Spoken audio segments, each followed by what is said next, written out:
What up, 5th grade WHAP? We all know that y'all think we're annoying, but get ready to learn about the Chinese Revolution of 1911. The First Opium War beginning in 1839 and ending in 1842 by the Treaty of Nanjing. This treaty ceded the Hong Kong island to the United Kingdom and established 5 treaty ports at Shanghai, Canton, Ningpo, Fuzhou, and Amoy. Years later, in 1856, British forces fought towards the legalization for the opium trade, to open all of China to British merchants, and to exempt foreign imports from internal transit duties. France joined the British. The war resulted in a second group of treaty ports being set up, eventually more than 80 treaty ports. All foreign traders gained rights to travel within China.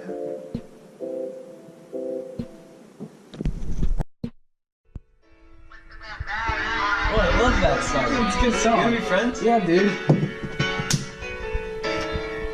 I just wanna rollie with a double ranch. I already got some designer to hold on my pants. I just want some. Hey, can we get in on that opium trade? Nope. Alright then.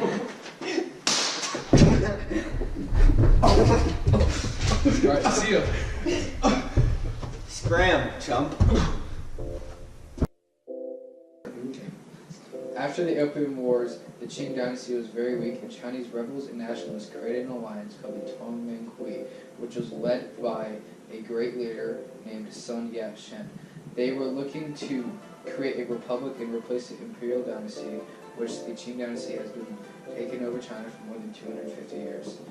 For this, they led many attacks against the weakened Qing dynasty.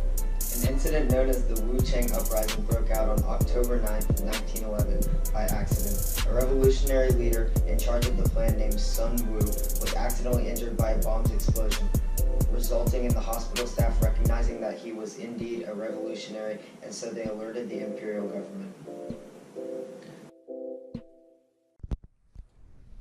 This bomb will be great. General Sun Wu, how do I do this? Just drop them in.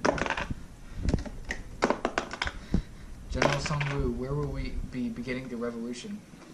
Right here. Oh no, I missed.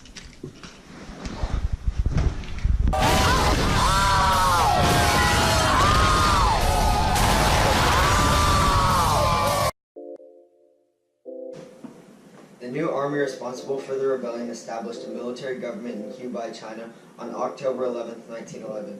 5,000 Chinese died in the provincial uprising, which soon erupted into a full-on national Chinese revolution.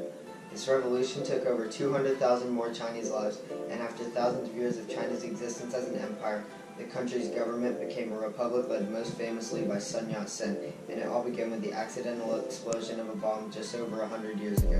This was the beginning of the Qinghai Revolution.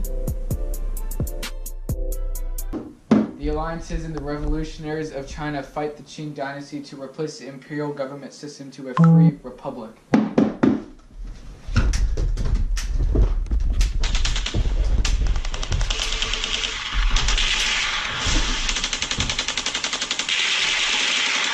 We are free! Following the Qinghai Revolution, a republic was formed in China. It lasted from 1912 to 1949. The republic had 2 presidents, Sun Yat-sen and Li Zhongren.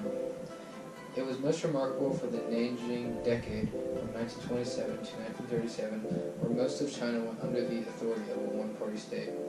Later on, in 1949, the republic fell in the Chinese Civil War to the communists.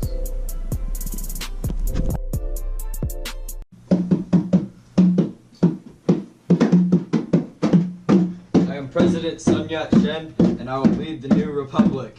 Huzzah!